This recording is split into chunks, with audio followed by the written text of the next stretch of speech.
ဘဝမှာလူရည်လို့ဖြစ်လာရင်ပတ်ဝန်းကျင်ဆိုတာရှိတယ်ပတ်ဝန်းကျင်ဆိုတာရှိလာလို့ရှင်ကိုယ့်ပေါ်မှာလိုတဲ့လူတွေရှိတယ်လို့မလိုတဲ့လူတွေလည်းရှိမှာပဲလူတိုင်းသဘောကျအောင်ဘယ်သူမှမဆောင်ရွက်နိုင်ပါဘူးမြတ်စွာဘုရားလောက်အပြစ်ကင်းတဲ့ပုဂ္ဂိုလ်ကိုတောင်မကြိုက်တဲ့ပုဂ္ဂိုလ်တွေရှိသေးတာပဲမဟုတ်လားမကြိုက်ရင်မကြိုက်သည့်အားလျော်စွာသူတို့မကြိုက်တဲ့အထင်ကိုနှုတ်ကမြက်ပြီးတော့ပြောမှာပဲဗျအဲ့ဒါတားလို့မရကိုလည်းပဲသူများကိုမကြိုက်ရင်မကြိုက်သည့်အားလျော်စွာပြောတာပဲမဟုတ်လား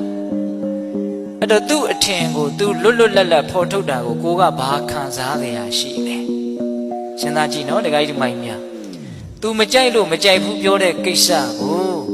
ကိုအတွက်ဘလောက်အရေးပါလို့အဲ့ဒါကိုကခံစားနေတာလေမခံစားသင့်ဘူးဗျသူပြောတာသူ့စကား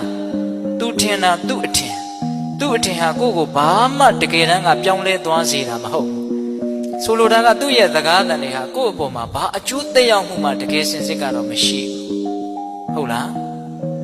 အဲ့ဒီစကားတန်ကြောင့်တော့ကိုဘာမှဖြစ်မသွားဘူးချီးမွမ်းလို့လည်းပဲကိုတကယ်ကောင်းမသွားဘူး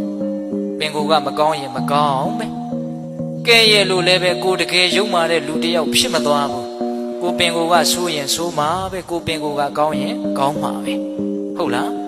ဒါကြောင့်စကားသံလေးနဲ့ပတ်သက်ပြီးတော့ခိုင်မာတဲ့စိတ်သက်ရှိဖို့လိုအပ်တယ်